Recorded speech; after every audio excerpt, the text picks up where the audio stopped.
equipment on board. You feeling with the back and trying to get tuned into the channel? Yeah, just working with this high power amplifier essential.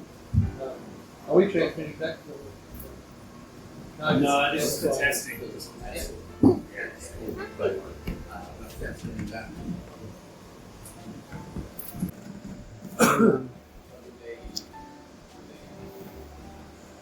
Yeah, so basically,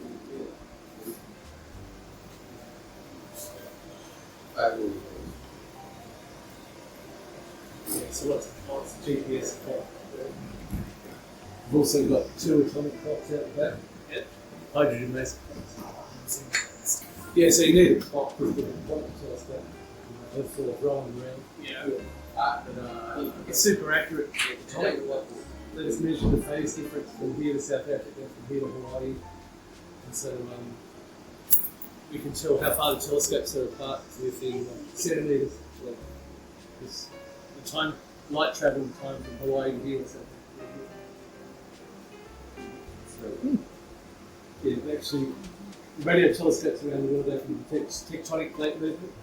Oh, yep. You can see that we're getting 4 to 6 centimetres closer to Hawaii every year. Australia's moving northeast.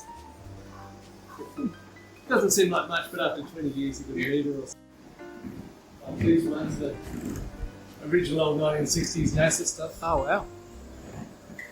So the telescope originally came from NASA. Okay. It was built in 1964 and lived near Canberra. And was used during the Gemini, Mercury, Apollo missions. Skylab, I think, when Soyuz docked with Skylab. And early space shuttle missions in the late 70s. And then they gave it to the University of Tasmania. It came here in 1985. So it's still got a bit of the old kit around. It's a mishmash of old and new, digital and Oh, yep. analog. Summer's fun. And weird. So, what are we tracking? Oh, no, yeah. Think those be Yeah, 26 metres across, Wow. which is 90 feet in the old money.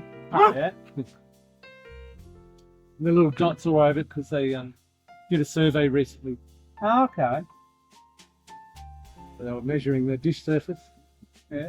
See if it deformed as it, pointed at different parts of the sky, but it's pretty good. The receiver box wobbles a tiny little bit. So up the box up there is the eye of the telescope that looks down at the dish, looks at the reflection in the dish. The radio is just like light you see with your eyes. It's just a big mirror, basically. The light comes in, hits it, and gets reflected up to the receiver. Yeah. There's several receivers in the box. Cool. How does it cope on a day like this when it's lots really of windy? Wind is our Yeah. big enemy. Yeah, it's not. Yesterday we got wind stow. Today it's not too windy. But yeah, wind is our only enemy. We can observe through clouds, as you notice at the moment, Yep. because the radio waves are bigger than the little water droplets. Yeah. Radio astronomy can happen day and night. And it moves itself. Oh, well, the computer moves it. Oh. Yeah, the computer tells it when it's set, so it tells where it is. But every now and again we have to check that it's pointing where it's supposed to be pointing. Yeah. Mechanical wear and make sure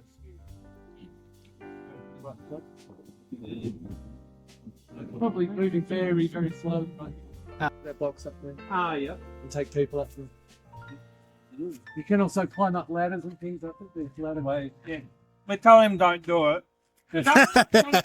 Yeah, no, we're not allowed to climb it. It's actually pretty dangerous. If you're up there and it moves, you can get Oh, yeah. Oh. get squashed or bits fall off it sometimes, so we don't go underneath it. That's a bit hard that time. Yeah. But we'll just sneak around. Yeah. Occasionally little bits fall off washers and bolts. Huh? It's come.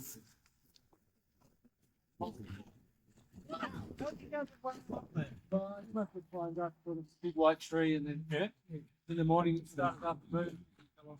It's a decent effort. Yeah. Maybe have a headache. Yeah. Big headache. Alien possum. Yeah, he didn't survive the fall. I guess they can fall out of trees a bit, maybe 5 to 6 metres, I don't know. He must have fallen 20 metres or something. Yeah. That's the only time I've seen it on the Is it moving slowly? It probably Look like it. I think There the could be the moving clouds so much. moving. I might see It's fish. traffic. Yeah, so the reason it's here is university owns this land. So, Ah, okay. yeah, it is cold. Yeah, run around with a t-shirt. I got that. Yeah, so I think the whole moving part of it weighs 340 tons.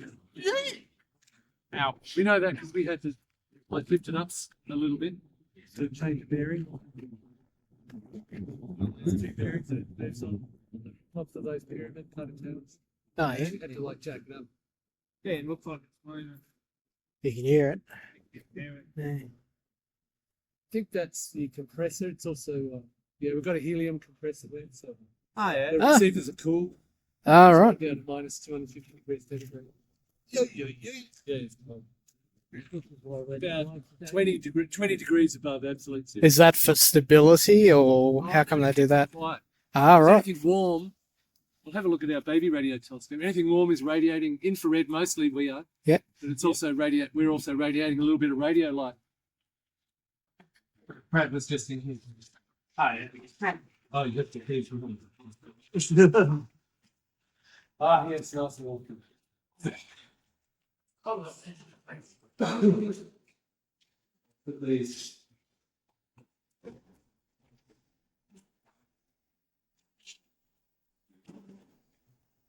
Yes, this museum is dedicated to Grote Reber, who's the guy who built the first radio dish back in the 1930s. During 30s and 40s, he measured the sky using a dish in his mum's backyard. He managed to see the Milky Way across the sky, which is the main source of radio at things like half meter frequencies. What wavelength? Yeah, so that's a scale model of the dish he built in his mum's backyard. Oh, it's not. His was one 5 that- times bigger. Oh, okay. Yeah. Yeah, so he was just a radio ham racer. Oh, yeah.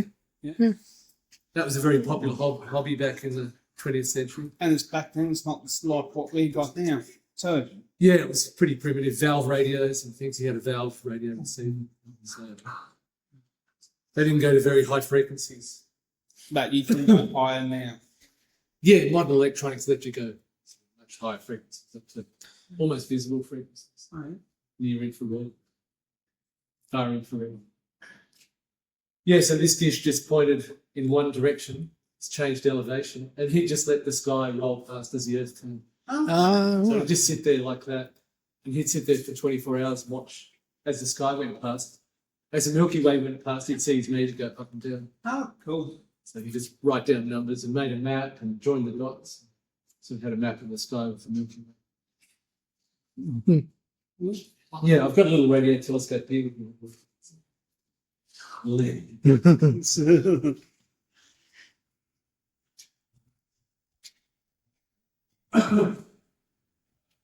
We can stick it outside for them. oh, yep. Oh, you were asking about this, weren't you, Chris? Yes. Earlier. A bit windy out here, but I think we'll be right. So this is pretty much. Let's see. Oh yeah, it's on. So as I said, anything warm. This is just a miniature version of what he had, and it's got a power meter here. So Yeah. if I put my hand in front of the receiver, It's picking you up. Oh, yeah. if you had radio eyes, you don't see me glowing because this isn't warm. Even the ground here, but it doesn't look warm compared to the sky. See the ground, it's warm. It's 20 degrees out there. It's minus 220. Cool. That may will pick up the sun too. I think that's the only astronomical thing we'll pick up. So if you try to find the sun out somewhere behind those clouds. Oh, yeah. Yeah. Flip. Oh, I did it flip. Yeah. Oh, Up, there we go. hey. Okay, that far. On, off, on. It doesn't take much to. So you can see even this tiny dish is quite directional. Yeah. It's just measuring one part of the sky. So radio telescopes So all you can really measure is how bright the sky is at that point, at that wavelength that this receiver's tuned it into. Yeah. So it's like a single pixel camera. This camera's probably got, what, 16 million pixels or something like that? Yeah, 16 million little microscopic versions of this that make a picture. So to make a picture with this, you have to sort of scan around and measure dot by dot. Ah, yeah. Like More hollow. across and back and forward. It's what Grote Reber. So even that tree there, yeah, that's a tree. Oh, yeah. There should be some. Oh, there's a sun beaming. Where's the show? Yeah, that's the sun. There should be some satellites up here. Oh, there was something. Oh, no, I lost it. See, that's even louder than the sun. That's Ah, a yeah. satellite Cool. up above the sun. But that's because the satellite has a machine on it that just puts a lot of power at one frequency that's tuned into. So like a tuning fork, it just, yeah, they're designed to talk to each other. Yeah. This is for picking up things off on the roof of your house. Ow. But it can also see the sun. That's the only thing. I think you need a dish as big as Grote Reber's to see the company. Oh, yeah. Because it's much. What do you go to the big one up here? Yeah, would that have any Only signature? because it's a warm object. Oh, yeah.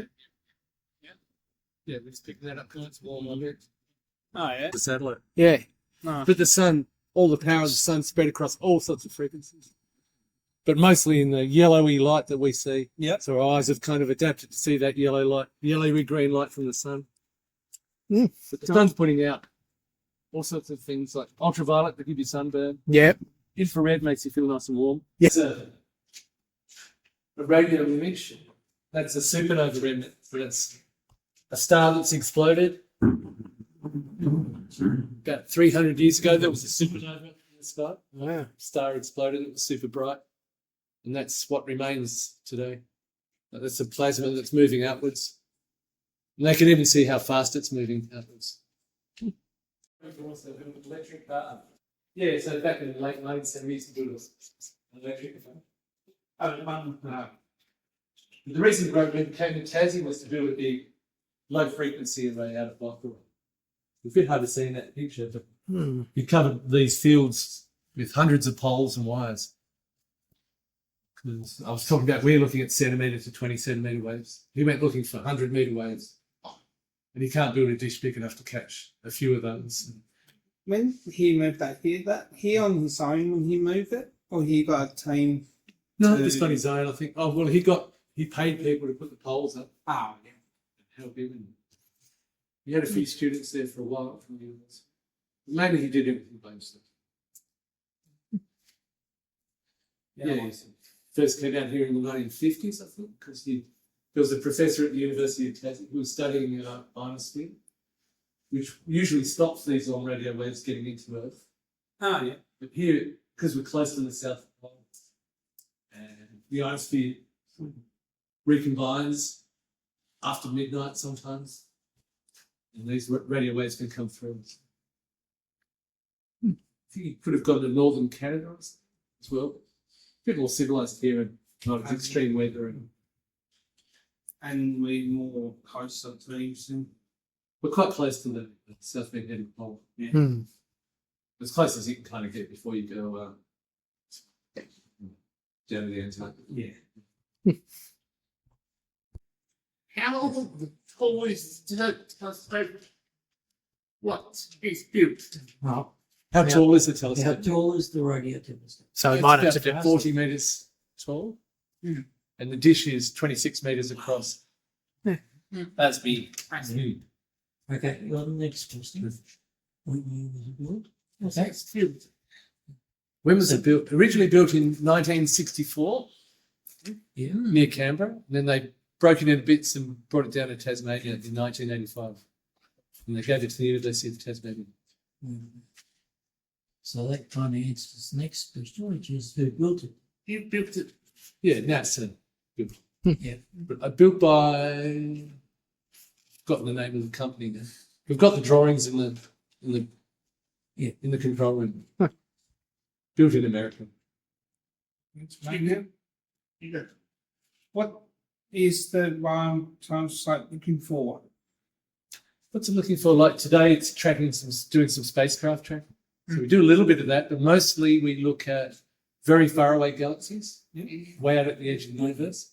In fact, this picture here is a radio image of the sky. These things that look like stars, they're other galaxies.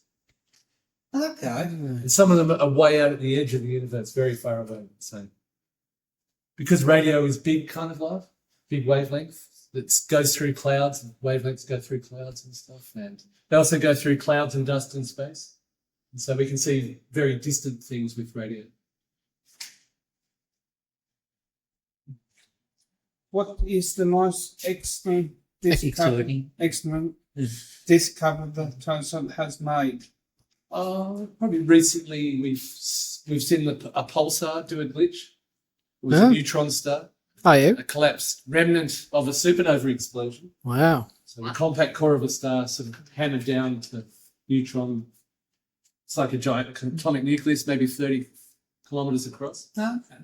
Weighs a teaspoon of a neutron star weighs as much as a mountain. It's highly compressed matter. Yeah. Most normal matter that feels solid is actually a lot of empty space. So all the atoms are crushed together.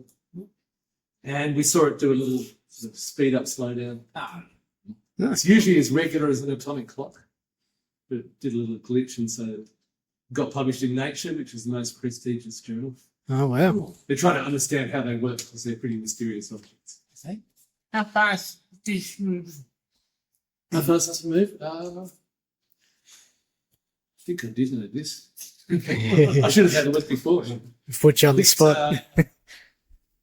At least a degree a second. It goes across the sky in about 2 minutes from one horizon to the other. So it moves pretty quick. That's fast. Because it used to track satellites, low Earth orbit objects, when it was used by NASA.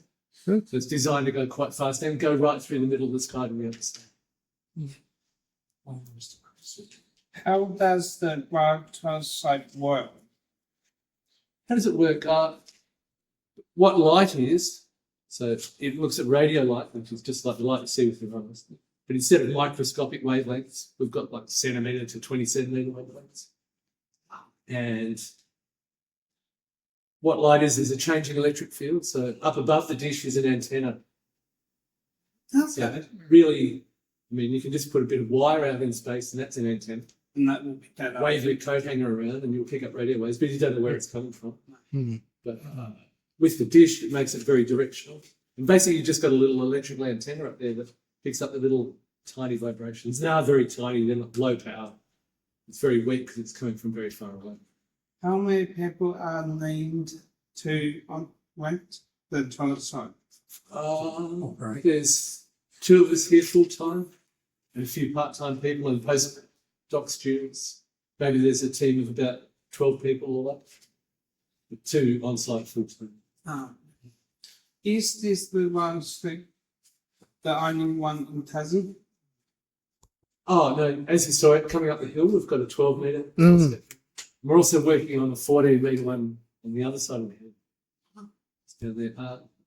And we've got one up at Busy Tier that's used for talking to spacecraft as well. It transmits and receives. It's a 7.5 metre inch.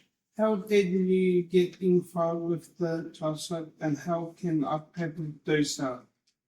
I did, when I went to university, I did mathematics, I like that, and physics.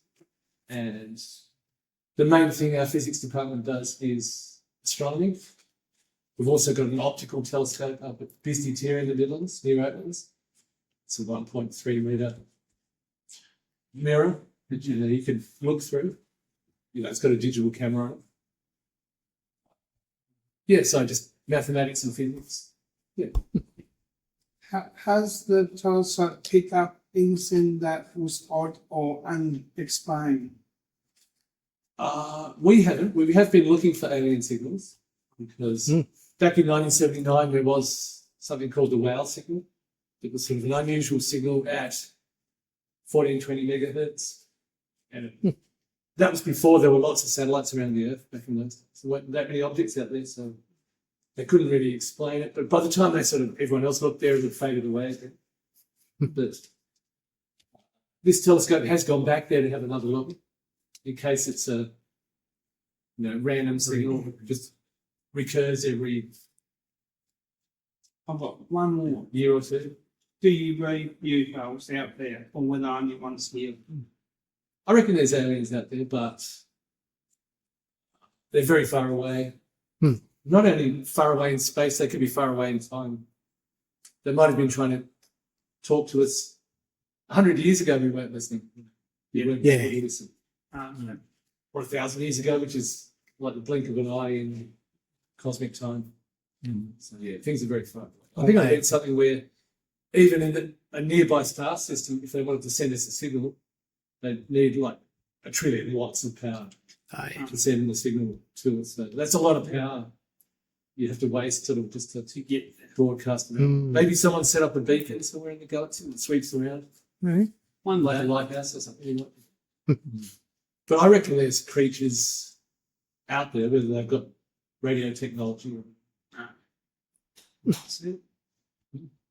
Thank you. Thank you. Cheers. Thank you for watching our video. We hope you enjoyed our tour of the Great Reber machine. Please like and subscribe. If you're interested, visit the museum. Check out the links in the description.